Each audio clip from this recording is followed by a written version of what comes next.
والسلام على سيد المرسلين قائد الغر المحجلين نبي الحرمين إمام القبلة المسلمين في الدارين صاحب قاب قوسين محبوب رب المشرقين ورب المغربين جد الحسن والحسين مولانا ومن جانا ومأوانا محمد عبده ورسوله أما بعد فأعوذ بالله من الشيطان الرجيم بسم الله الرحمن الرحيم فأما بنعمة ربك فحدث صدق الله العظيم صدق رسوله النبي الكريم ونحن على ذلك لمن الشاهدين والشاكرين والحمد لله رب العالمين۔ صدائیں درودوں کی آتی رہیں گی جنہیں سن کے دل شاد ہوتا رہے گا۔ خدا اہل سنت کو آباد رکھے، میرے آقا کا میلاد ہوتا رہے گا۔ اور حشر تک ڈالیں گے ہم پیدائش مولا کی دھو، مصر فارس نجد کے قلعے گراتے جائیں گے، خاک ہو جائیں عدو جد کر مگر ہم تو رضا، دم میں جب تک دم ہے ذکر ان کا سناتے جائیں گے۔ تیری آمد تھی بیت اللہ مجرے کو جھکا، تو تیری حیبت تھی ہر بت تھر تھرا کر گر گیا۔ میرے امام فرماتے ہیں کہ سرور کہوں کہ مالک و مولا کہوں تجھے، باغ خلیل کا گل زیبا کہوں تجھے، تیرے تو وصف عیب تناہی سے ہے بری، حیران ہوں میرے شاہ میں کیا کیا کہوں تجھے۔ لیکن رضا نے ختم سخن اس پہ کر دیا کہ خالق کا بندہ خلق کا آقا کہوں تجھے، خدا کہتے نہیں بنتی جدا کہتے نہیں بنتی، خدا پہ تم ہی کو چھوڑا وہی جانے کہ تم کیا ہو۔ حمد و صلاۃ کے بعد مسجد حاضہ کے امام و خطیب حضرت مولانا قاری اسرافیل عطارق سلمہ الباری، یہاں کے انتظامیہ کمیٹی، نقیب محفل، میزبان محفل، ساؤنڈ والے، بالخصوص بزرگ دوست بچے، آپ میں تمام کا مشکور و شکر گزار ہوں۔ اس بندہ نچیز کو آپ لوگوں نے دعوت دی، اللہ کے لیے مجھے حق کہنے اور آپ حضرات کو حق سننے کی توفیق عطا فرمائے۔ دیکھیں باتیں تو کرنے کو بہت ساری ہوتی ہیں، وقت آپ کے سامنے ہے، اور مجھے بھی ساتھ سے آپ عشاء کی نماز کے بعد بیٹھے ہوئے ہیں، آپ یقیناً تھک چکے ہوں گے، لیکن حضور کا ذکر ایسا ہے، اس کی چاشنی ایسی ہے کہ یہ تھکاوٹ کو بھی دور کر دیتا ہے۔ لیکن انشاءاللہ جو مجھے انتظامیہ کی طرف سے وقت دیا گیا، میں کوشش کر کے اسی کے اندر اپنے بیان کو اختتام کی طرف لاؤں گا۔ موضوع 5 سے 6 ہیں، خطاب تو ذکر مصطفیٰ پہ ہی ہوگا، عقیدہ ختم نبوت بھی بیان ہوگا، تو میں ان تمام کو مرج کر کے بیان کر لوں گا انشاءاللہ۔ یہ یاد رکھیے، حضور کا ذکر حضور کے رب کا ذکر ہے۔ جعلت تمام الایمان بذکر معک، مشہور حدیث پاک۔ رئیس المتکلمین مولانا نقی علی خان، امام احمد رضا کے والد محترم، اس حدیث کا ترجمہ کچھ یوں کرتے ہیں کہ اس شخص کا ایمان پایہ تکمیل تک نہیں پہنچ سکتا جب تک کہ محبوب تجھے میرے ذکر میں شامل نہیں کر لیتا۔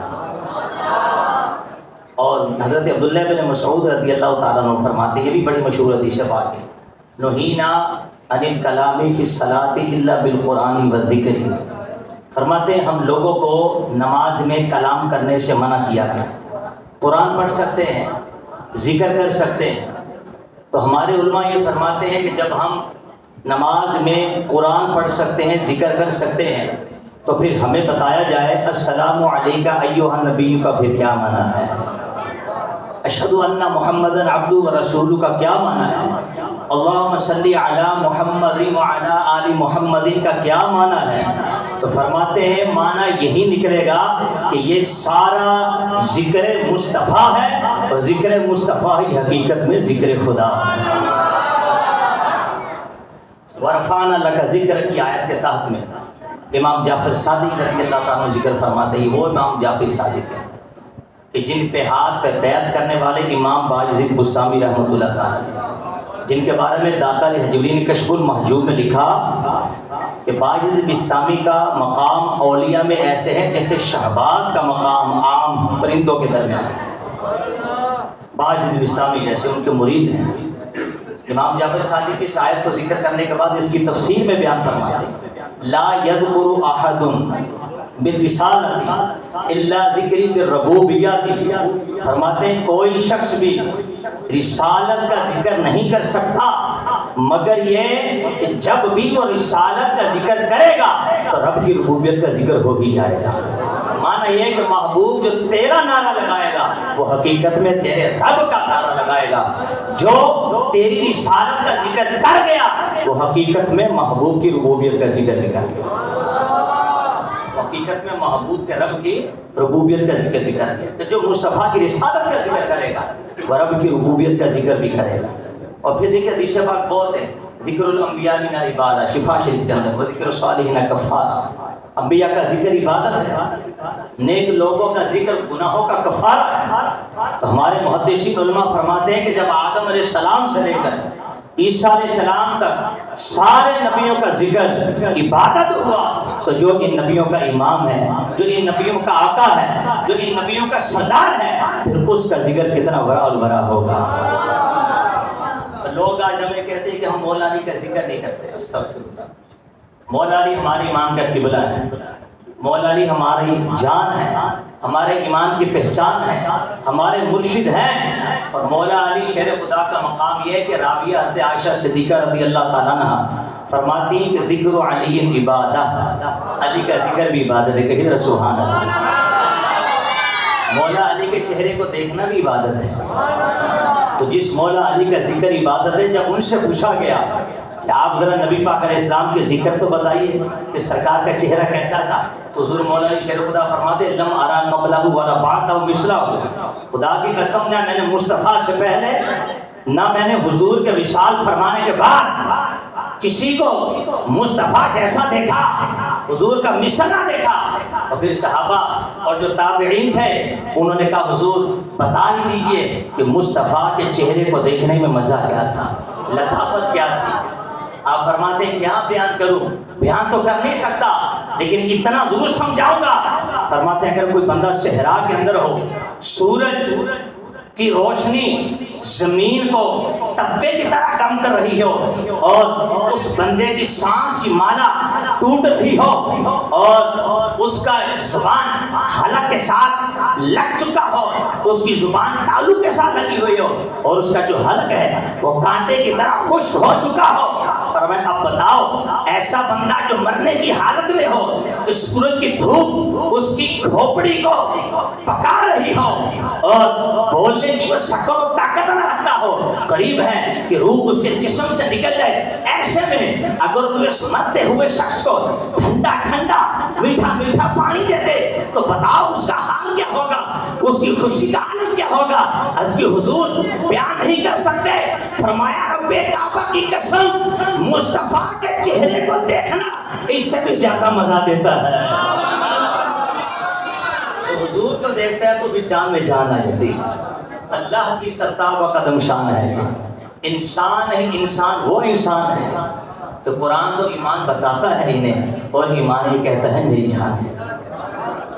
پاک علیہ السلام کا ذکر ہم جب جیسے ہی میلاد مصطفیٰ کا ذکر ہوتا ہے تو بد مذہبوں کی طرف سے یہ حدیث بہت وائرل ہو جاتی ہے، یہ بدعت ہے معاذ اللہ۔ ایک اصول سمپل سا میں آپ کو بیان کر دوں، سمپل سا اصول۔ دیکھیں ہم اپنے بچوں کی برتھ ڈے کرتے ہیں نا، سیلیبریشن ہوتا ہے۔ آج عیسائی عیسیٰ علیہ السلام کو سیلیبریشن کرتے ہیں، کوئی نہیں بولتا۔ مسلمان اپنے بچوں کی سالگرہ کرتے ہیں، کوئی نہیں بولتا۔ اور اگر عاشق رسول اپنے نبی کی سیلیبریشن کرے اور حضور کو اس دن یاد کرے، منع کہاں ہے؟ دیکھو اصول یہ ہے، اصول غور سے سنیے گا۔ جو چیزیں حرام ہوگی قرآن پاک کے اندر، قرآن پاک نے سب کا ذکر کر دیا۔ اصول آپ کو ہمیشہ ناجائز چیزوں کا ملے گا، جائز چیزوں کی کوئی انتہا نہیں، کوئی انتہا نہیں۔ ناجائز چیزوں کی انتہا ہے کہ یہ ناجائز، یہ منع، یہ ناجائز، یہ منع، یہ ناجائز، یہ منع۔ ہم پارہ 5 کے آخر رکوع کا مطالعہ کرتے ہیں، پارہ 4 کا۔ حرمت علیکم امہاتکم و بناتکم ہے، جس کے اندر محرمات یعنی وہ خواتین کے جس سے نکاح کرنا حرام ہے، لیکن قرآن پاک میں یہ کہیں ذکر نہیں کہ اس سے نکاح کرنا جائز ہے۔ غور سے سنیے گا ذرا گفتگو، منع ہے، جو چیزیں منع ہے ان کا ذکر ہے، اور جن سے نکاح کرنا جائز ہے اس کا ذکر نہیں۔ ہمارے محدثین نے فرمایا کہ جو چیزیں ناجائز ہیں، جو چیزیں حرام ہیں، جو چیزیں منع ہیں، یا تو نص قطعی اتھینٹک پروف قرآن ہمیں بتائے گا کہ مصطفیٰ کی حدیث ہمیں بتائے گی، یا مجتہد کا اجتہاد بتائے گا، یا امت کا اجماع بتائے گا، یا جس کو مجتہد اپنی رائے سے بیان کر دے وہ مسئلہ یا تو قرآن سے نکالے گا، یا حدیث متواترہ سے نکالے گا، یا حدیث مشہورہ سے نکالے گا۔ فرماتے ہیں حلال واضح حرام واضح، تو ناجائز کام کے لیے قرآن اور حدیث بھری پڑی ہے، لیکن جائز کاموں کی کوئی حد نہیں۔ کہتے ہیں اب ہمیں بتاؤ جو مصطفیٰ کا میلاد کرتے ہیں یہ جائز ہے یا ناجائز ہے؟ ناجائز ہے تو قرآن سے ثابت کیجئے، حدیث پاک سے ثابت کیجئے، ناجائز ہے تو بتائیے۔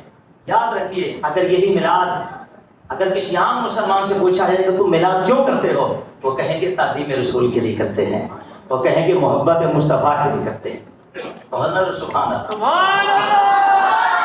اعلیٰ حضرت کی عمر 6 سال ہے، اعلیٰ حضرت کو ٹوپی کہہ دیا والد صاحب نے میلاد مصطفیٰ کو۔ سبحان اللہ۔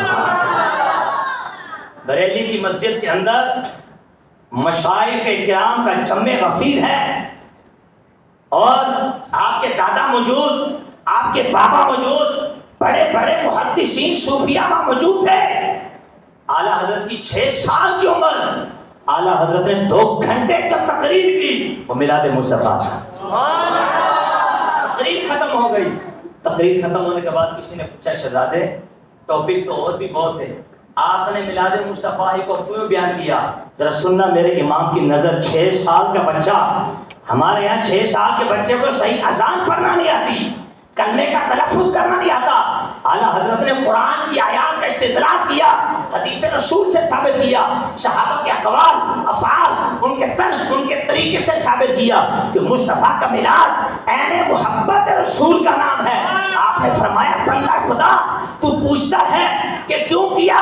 یہ تو غور کر، جب وہ نبی آخر الزمان حضرت محمد رسول اللہ جس وقت پیدا ہوئے تھے، تو جس وقت انہوں نے رب کا نام لیا اللہ اکبر کبیرن والحمد للہ حمدن کثیرن وسبحان اللہ بکرۃ وصیلا، پھر فرمایا اشہد ان لا الہ الا اللہ وانی رسول اللہ، سجدہ کیا، شہادت کی انگلی پر اٹھائی، تو پھر اس کے بعد جو کلام کیا تھا سجدے سے اٹھا کے، وہ کیا تھا؟ ربی حبلی امتی، ربی حبلی امتی، اے اللہ میری امت کو بخش دے، اے اللہ میری امت کو بخش دے۔ فرمایا ارے جس نبی کا طریقہ یہ ہو وہ بوقت ولادت اپنی امت کو بھول نہ سکا، وہ بوقت ولادت امتی امتی کہتا رہا۔ اس نبی کے امتی پر اخلاقی طور پر فرض ہے کہ جب مصطفیٰ کا میلاد ہے وہ نبی نبی نبی نبی کے نعرے لگا۔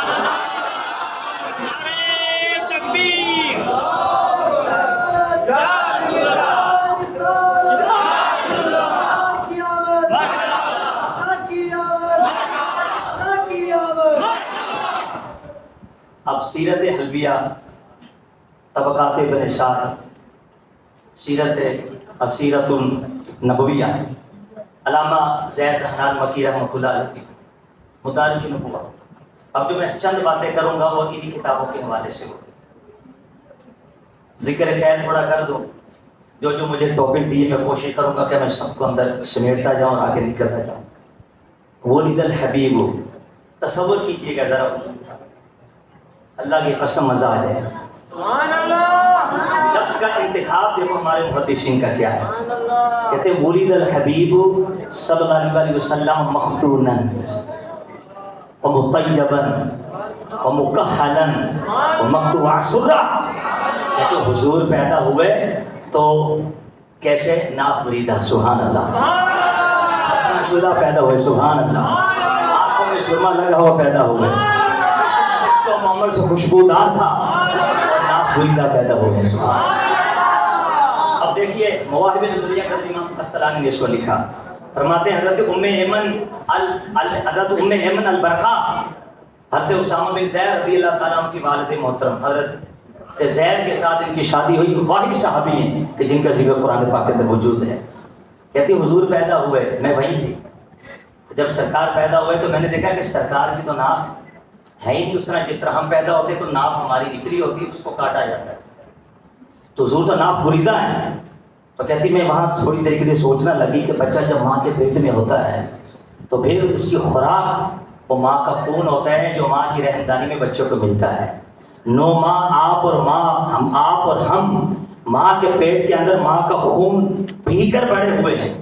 تو یہی جب ڈلیوری کا وقت آتا ہے تو عورت کے سینے میں یہی خون کو اللہ دودھ کی شکل دے دیتا ہے. اس کی قدرت کی بھی کیا کرشمے ہے. اللہ اکبر. فرماتے ہیں کہ وہ اپنی عقل کو حیرت میں ڈال کر سوچ رہی تھی کہ جب ناف ہی نہیں تو پھر پیا کیا ہے.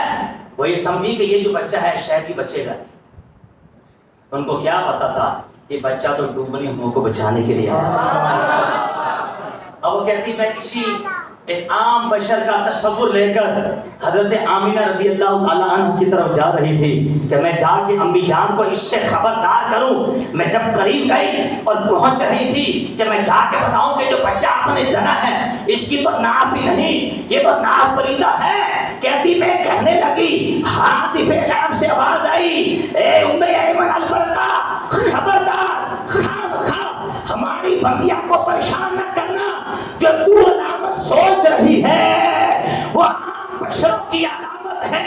میرا نبی نور ہے. میں نے ماں کے پیٹ کے اندر بھی اس کی خوراک نور ہی رکھی ہوئی ہے. ارے عام بشروں کی خوراک اور ہو، ہم ماں کے پیٹ کے اندر خون پینے کے محتاج ہیں. رب نے اپنے نبی کو ماں کے پیٹ کے اندر بھی محتاج نہیں رکھا ہوا تھا.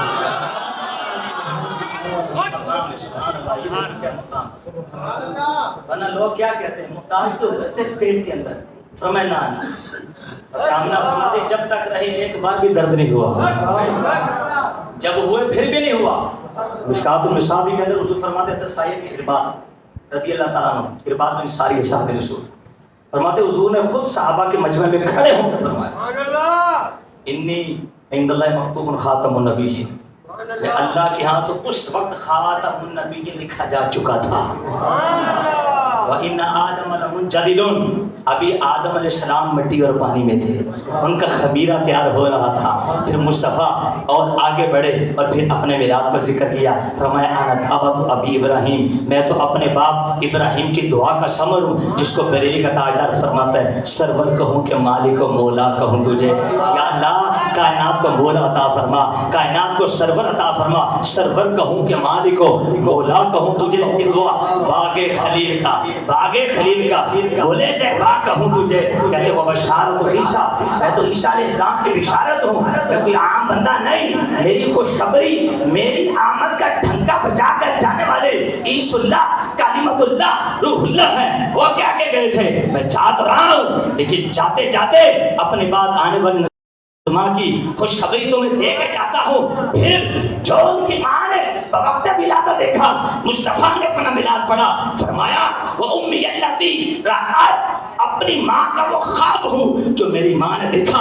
کیا دیکھا؟ قد خرج نورن، کہ میری ماں کے بطن سے ایک نور نکلا. اور میں نے کہا بطن سے ہو چپ کر جاؤ، تم ابھی تک نور بشر کی میں لگائے ہوئے ہو. مصطفیٰ نے خود بتایا کہ بشر نے نکلا، ان کے بطن سے نور نکلا. اس نور کا عالم کیا تھا؟ کہتے قصور شام. ارے میری ماں بیٹھی مکے میں تھی لیکن نور میں میری ماں کے شام کے محلات روشن ہو گئے.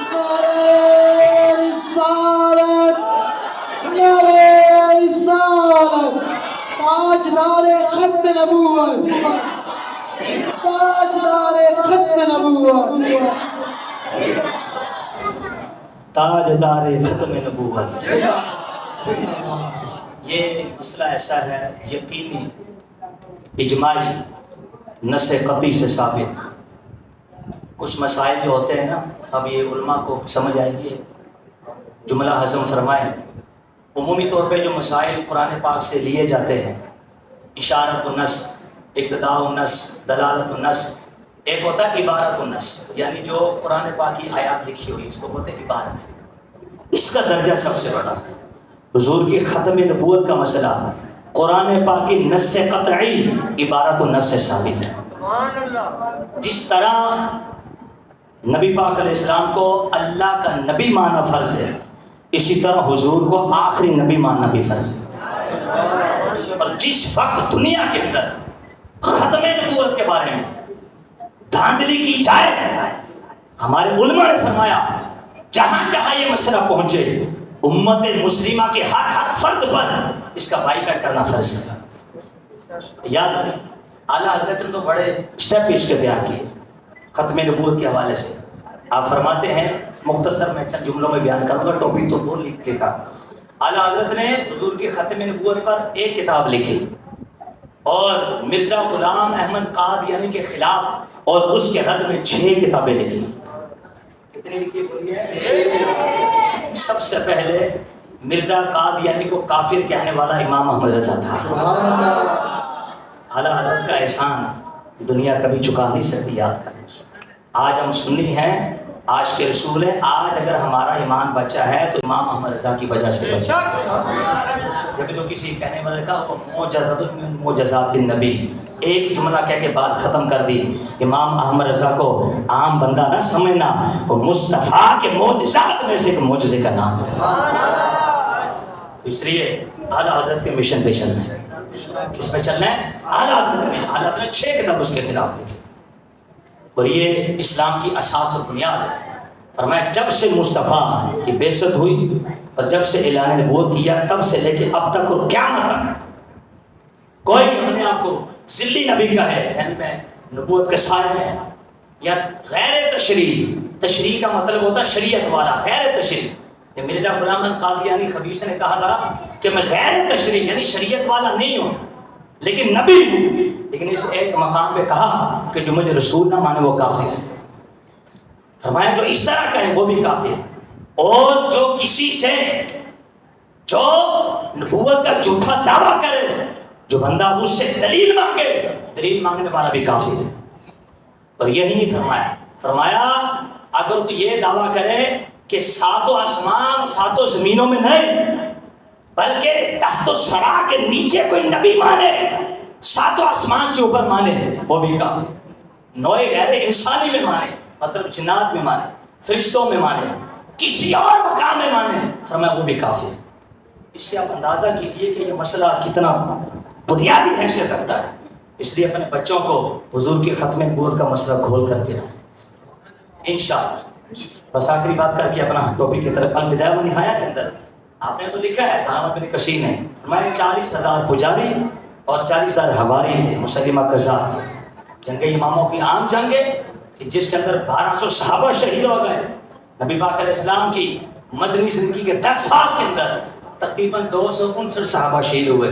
جنگ امامہ میں مصطفیٰ کریم علیہ السلام کی ختم نبوت کے تحفظ کے لیے 1200 صحابہ نے اپنی جان کی بازی دے کر اور اس مسئلے کو واضح کیا کہ تاجدار ختم نبوت زندہ باد، زندہ باد، تاجدار ختم نبوت زندہ باد.